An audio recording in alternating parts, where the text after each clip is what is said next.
Welcome to enVisioning Success, the weekly podcast that's your prescription for business clarity. In today's episode, we'll discuss 5 more logical tricks organizations can use to find their perfect marketing agency. Laura Di Benedetto, joined by co-host Julia Becker-Collins, highlight how integral personal connections and frank discussions on budget truly are.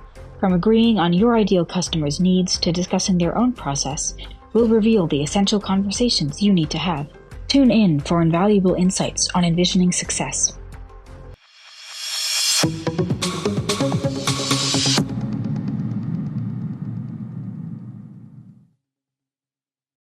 Hello, and welcome to enVisioning Success. I'm Laura Di Benedetto, joined by Julia Becker-Collins.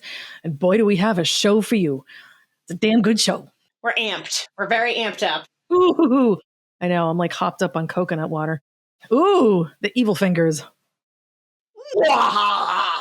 So the last couple episodes, we've been talking about some really great stuff to help you find a really great partner. We would love to be your partner. Vision is a very, very proud host of this show, celebrating 25 years of success. But if we're not a great fit for you, that's okay. The show is designed to help you find the right fit for you, no matter who it is.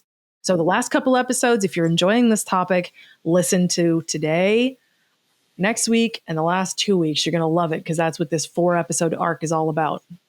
So today we're going to get into aligning with the marketing services like fit and budget. So the first thing we're going to do is we're going to dive into the logical fit. I'll kick us off here, and then Julia, you can pick up any sort of crumbs that I might have missed and add to it.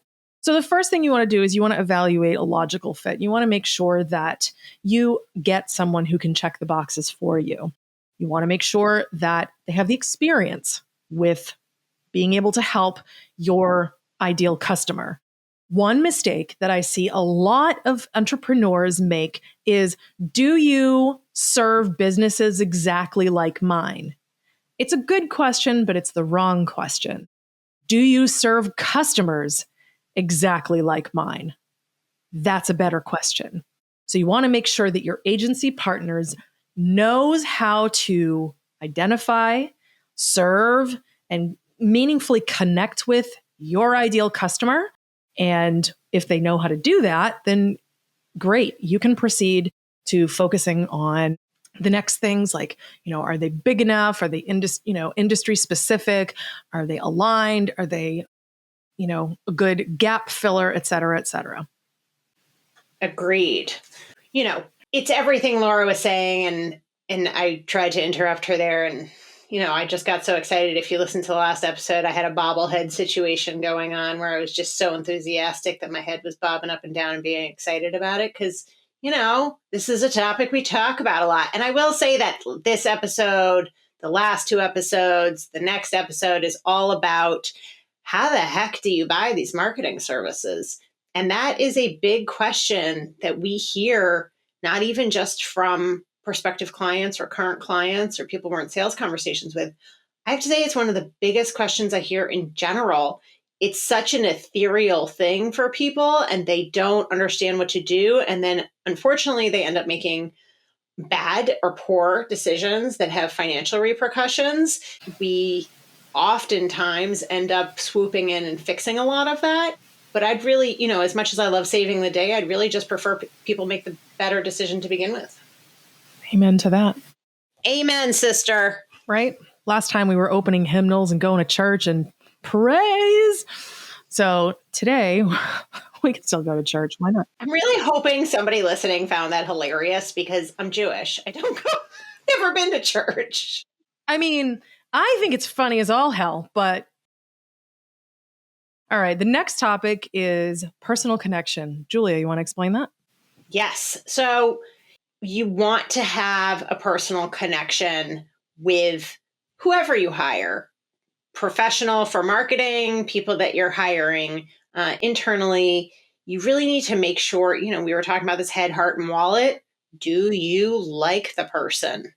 I don't really want to spend a ton of time and money with somebody that I don't love and I don't really like. I don't have to be BFFs with you, but I definitely want to make sure that not only are we on the same page and we speak the same language and you get my humor and you find my hymnal joke funny and kind of all of that, but that you sort of get me. And that's hard. That's super challenging. Do you like them as a person? Are you excited about giving them money? Do you feel like, I'm not that excited about giving them money, but I feel like I'm backed into a corner? Also, do you look forward to talking to them? Mm-hmm. That's a big one. Like, you want to actually like be excited when you see their name come up on your caller ID. You don't want to be like, oh God, this guy again. I mean, I have had those clients. We have had those clients where I'm just like, hold the wheel. Okay. They don't want that. You don't want that. It's just, no, man, you got to like each other. It's really important because that's where the trust comes in. Yeah. One of the best things I think we have learned as a grown-up business over 25 years is that you cannot overstate the importance of actually liking your clients and then also liking the people you hire and liking the people that you hire to do work for you, contractors, professionals. You know, you're at work more than you spend time with your spouse. You should like the people. You don't need to be best friends with them. You don't have to go for cocktails with them. You don't need to go running with them, but you should like it when their name comes up on your caller ID and be like, oh, I was in the middle of something, but you know what? This is more fun. Yeah, and I feel like simply not hating it is just not enough. You can't be neutral on this. Like, you really need to like the people that you're working with, because ultimately when things go off the rails, as I guarantee you they will, particularly in a long-term relationship, at least once something doesn't work out or there was a billing issue, you don't want to have this weird situation with somebody. You want to just be able to talk about it and have it be easy. And that's where the no like trust factor comes in. Absolutely. You know, is their communication style and enthusiasm or lack thereof compatible with yours? In a previous episode, I don't remember if it was last one or the one before, we talked about how does the marketing professional deal with mistakes? Because mistakes happen, humans are going to human. And do you like how they communicate those mistakes? Are you comfortable talking about mistakes? You know, are they communicating in general about mistakes? How do you, self-awareness is so important. How do you respond to those mistakes? You know, just like if you have somebody who works for you and makes a mistake, how do they communicate it? How do you respond to it? You know, do you know that you don't respond well to it and you almost don't want to know about that kind of stuff? You know, part of this is on you as somebody who needs to be self-aware. Yep. I can't even add to that. That was really good. Thanks, man. Point 3. Right, church. Again. Point 3, we want to make sure that you're examining their understanding of your business. You want to make sure that, yes, they have the experience to reach your customer, but they really understand your business. Let's say you do something really simple. Well, they're probably going to assume that they understand because it might be very common. In the last episode, we talked about like a roofer. Well, it's something you could probably easily understand, but it would also be something that's very easy to assume that there's an understanding of, but also very easy to get wrong because it's easy to make the assumption. You know, in a business like one of our clients who does like fluid dynamics, that is a very complicated business. And it's one that you don't just wrap your noodle around in 2 minutes. And you want to make sure that your agency partner understands exactly what you do and why you. What's your unique position in the market? Why choose you at all? Because if they can't answer the question, they don't really understand it. How are they going to convince anybody else? I so agree. Can your marketing professional partner explain your differentiator in the market? And not for nothing, can they explain their differentiator in the market? If they can't explain their own differentiator, they can't explain your differentiator. True that. What's number 4? Number 4 on our top 5 list today is discuss their strategy and process. Meaning, do they understand what they are proposing to you?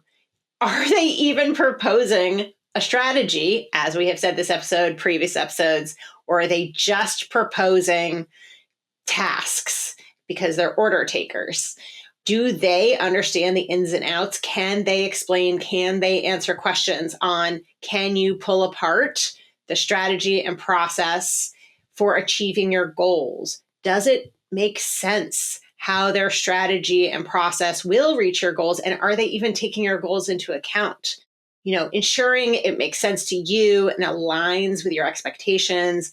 I will die on the hill of managing expectations and setting them up front. There is no way to determine success in any part of your life unless you define success at the start. So I know, mic drop. That's it. End the episode. We're done. I got nothing else. We're done here. We're done here. I have done my due diligence. Imagine me slamming a book. If your proposed marketing partner isn't defining success or talking about benchmarks or talking about how to look at things or really even looking at it through the lens of your business, your expectations, your budget, and your goals, if they're more generalized and just thinking about it being cookie cutter, which you know that we are allergic to here at Vision, then it's really something to take into consideration. How well they can break everything apart and put it back together really talks to how they think about things and how they do or do not solve business problems with marketing. Amen. The very last piece of this is budget. You would think it would be the first, but I can tell you that would be a mistake. You clearly want to find out up front, are you dealing with like a $5 million agency and you're just wading in waters that are too deep for you? But once you know that you're in the right neighborhood, leave the budget to last, and I'll tell you why. The right partner will create a budget that works with your goals, that will work with you and help you to create the budget alongside you. They're not going to say, these are the prices, because this is not the Cheesecake Factory and you're not picking from a menu. A good company will listen to you, understand what you're capable of financially, what you desire for results, what it's going to take to get there, and you guys are going to co-create your budget. So I can't tell you how many times I've had people sit with me over the years and say, okay, well, how much does this cost? And my answer is always, I don't know, and it depends. And it's usually met with an eye roll. And it's like, I'm not trying to pitch you, dude. It's because it's a high integrity answer. I don't know, but we can co-create it together. There are some people out there that want to play financial chicken with you and they want to get as much money out of you as possible. Be wary of these people. Be mindful of people that are overly salesy. But if you find someone who is willing to co-create a budget with you based on what you have for time, skill, money, expertise, and your time is part of the budget, right? It's not just money. But you want to make sure that you are partnering in creating the overall plan. You sign off on it. The money works. You're getting a vote and you get to participate in it. And here's the thing. If you follow the process that we've outlined for you of making sure you have a logical fit, then making sure you have a really good personality fit where you like each other, the final step should be easy. And it should be fairly straightforward where you're not going to have to play games with each other and get all weird about money. Julia and I, we do not have emotions about money. Money is a tool. It's great. I like lots of tools. That's it. I don't have feelings about it. Some people are violently allergic to talking about money. That is not the case with me or Julia. If you are allergic to talking about money, I would strongly suggest getting some penicillin and figuring it out, because you have to talk about money and your partner has to talk about money with you. If they're weird about money, run screaming. If they're comfortable and they do everything in their power to make it comfortable for you, so even if you're a little weird, you can get to a place of feeling all right. Good. That's what you're looking for. I very much co-sign that. I had a sales meeting last week where a very nice man tried to preface in a very long-winded way about discussing money. And I just looked at him and I go, this is what I do for a living. I talk about money all day. You can tell me whatever you want. And he was like, oh, thank God. Oh, you could just see his shoulders lower and his face relaxed. I was like, we're good. It's just money. It's just money. It's just a tool. It's not my money. It's not your money. And at this point, it's theoretical money, honestly, because you haven't done anything with it. Exactly. Well, this was a nice short episode, exactly the way we wanted it. We're going to aim to keep the next one nice and short as well. The next one is we're going to help you to avoid the posers and the people who might take advantage of you. Julia, you're awesome. Thanks for being my co-host. My name is Laura. Thank you so much for listening to the show. Please subscribe, like, share it, tell your friends, leave a review. If you have a show idea, go to vision-advertising.com. Shoot us a note. If you think the show was great, let us know. We do enjoy positive feedback. And we can handle negative. So if you think the show sucked, you can let us know that too. But either way, we're always excited to talk with you because guess who the show is for? You. See you next time.